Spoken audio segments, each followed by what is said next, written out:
In this video, I'm going to share with you my 7 best tips for selling over the phone, and we're starting, you guessed it, right now.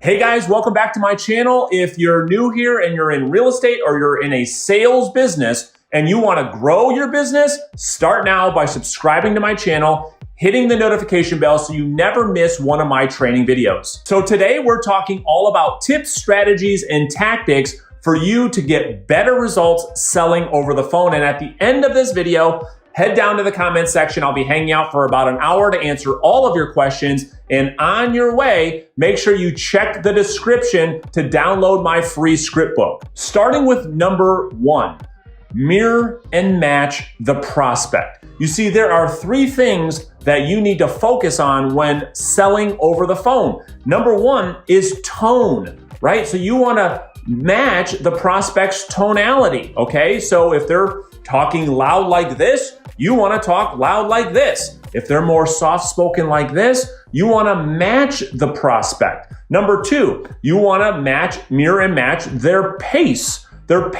of speech. So if they talk really fast like this, you want to make sure that you match the pace at which the prospect is communicating. Number 3 is you want to match the personality styles. And this is why it's so critical that if you're in sales, you need to study personality types.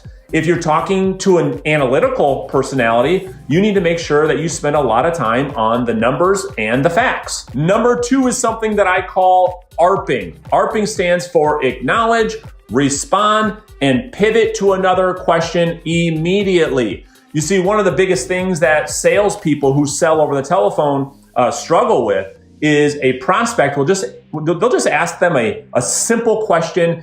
Maybe they put up some type of an objection or some type of resistance, and that's it for the salesperson. They don't know how to keep the conversation flowing. And so what ARPing will teach you to do is simply acknowledge the person's question or objection, respond to that question or objection, and simply pivot to another question in your script so you can keep the conversations flowing nicely. Number 3 is asking more questions. One of the biggest problems that salespeople have is talking too much and not listening enough.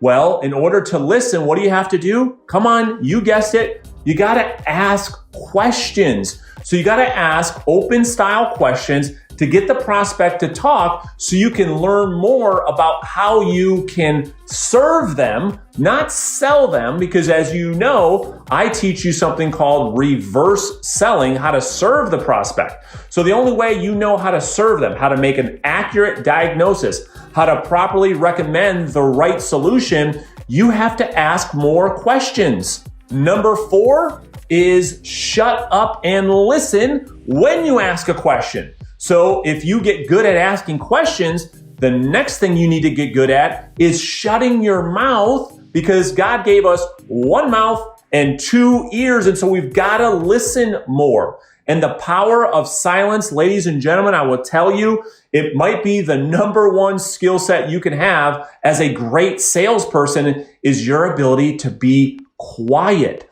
And as I'm coaching and training salespeople all over the country, they have a problem with talking too much.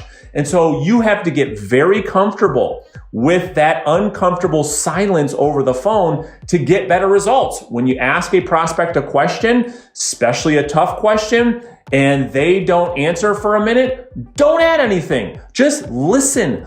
Let the prospect sit in the weight of their pain without you adding anything. Let them mumble and come up with, weird responses, and don't say a word until they answer your question.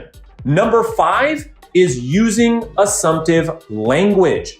So you have to become an absolute master of what I call assumptive language, using things like, let's do this. Why don't we do this? Let's go ahead and do this. Here's what we're going to do next. All of these types of things keeps you in control of the conversation to take that conversation where it needs to go to serve the consumer at the highest level. If you can't use assumptive language, you're going to have a very, very difficult time either setting appointments over the phone or getting someone to buy over the phone. Number 6 is gaining agreement. You see, once you start to really hone in your sales skills, you need to get really good at gaining agreement. What is that? That's when you ask a question or you give a statement of value and you simply say to the prospect, does that make sense? Do you see how that could work? Fair enough? Is that unreasonable? And you gain agreement in such a way where you end the statement with a question where you know the prospect will agree with you. That's called gaining agreement. It's a very powerful strategy and tactic in reverse selling to show the prospect that you and the prospect are on the same page from a mindset, from a belief standpoint, from a philosophical standpoint. It shows the prospect, and they sit back and say, wow, you know what? This guy actually gets it. This guy actually gets me. And number 7 is removing the prospect's threat of saying yes. You see, one of the hardest things, what we're all in sales to do is to help people make sales, make money, and reach the levels of success that we want. And getting the prospect to say yes to your product or service is the only way to get there. And so how do you get more prospects to say yes?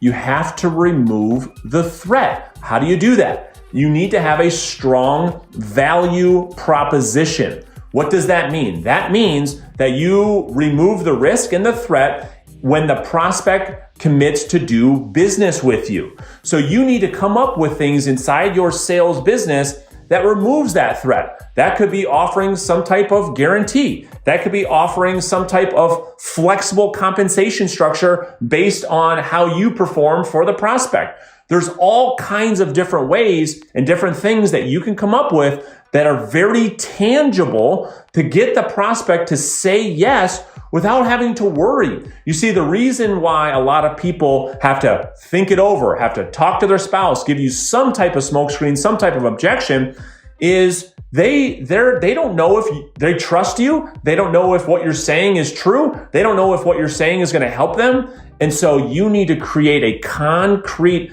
value proposition to help the consumer believe that what you're saying is the truth. Otherwise, you would have risk as well. So next, head down to the comment section so I can answer all of your questions about your sales business. And on your way, make sure that you download my script book. I'll put a link in the description below. So there you have it. There are my 7 tips for phone selling. If you like this video, make sure you hit that like button, subscribe to my channel. Thank you so much for watching, and I'll see you next time.